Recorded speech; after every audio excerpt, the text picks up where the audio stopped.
organic farming. I mean, organic farming is a small part of biodynamic farming. Biodynamic farming takes it way further, about 1 million steps further than organic farming. And what I mean by that is it's all about creating an ecosystem that is absolutely self-sustainable, that can look after itself. Keeping that balance, you attract all the right insects, and you have the diversity that you need to create a natural ecosystem that's self-sustainable. So, because of all of these flower species, the insects that we attract allow us to, farm without using any pesticides, because we already have the natural resources on the farm. Any picks of your process? Well, I mean, we started in 2005 to do the alien clearing and all of those things. Obviously, it takes quite long. It took them about 10 years to find this spot, to find the perfect spot for biodynamic farming. So he bought the place, he bought Waterkloof, at which time the farm was quite, there was quite a bit of vineyards, about 20 hectares, and also there was quite a bit of natural vegetation, but it was very suppressed by the alien species like pine trees and so on. So we had to very actively start, getting rid of the alien vegetation to allow the natural vegetation, which is pine trees, to thrive. We started with that process in 2005.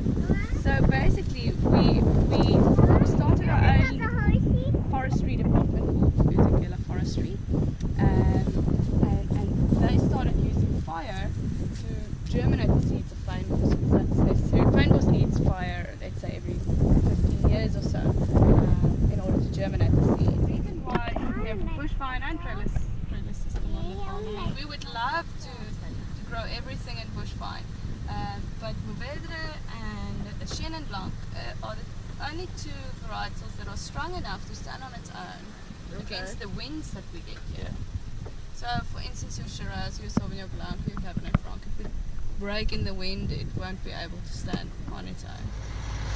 So, what's great about, even though biodynamic farming is all about taking it back to basics, farming the way people farmed years and years and years ago, before anyone was taught how to farm.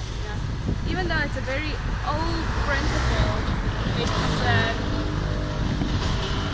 you can also kind of these days, because information is so free flowing and available to everyone, it's so much easier to steal little ideas from all over. It's a great information sharing time that we live in. So we take little ideas from all over the world and see what works for us. So some from Europe, some from Asia and so on. So cowpat pit specifically is a preparation that is made in India. So they use cow dung for many different things. It's really rich in calcium as well, and the microbes love the calcium. What we do here is we mix cow dung with eggshells. The eggshells will burn just so that it can kind of break up easier. Also rich in calcium. Then we'll add some rock dust to this, and also chamomile tea. Chamomile tea will neutralize that nitrogen.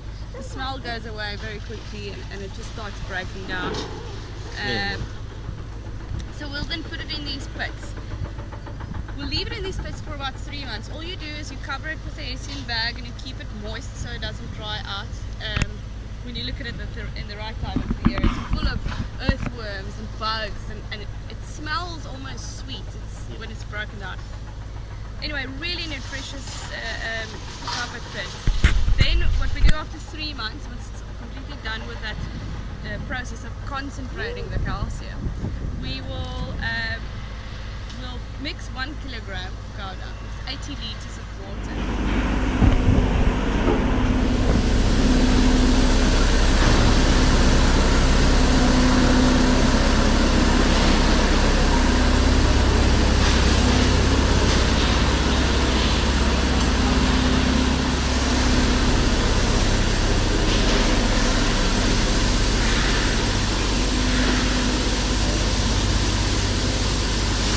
You're gonna open? We're going to tell you for the Italian market Yeah? This is done? for 80 years.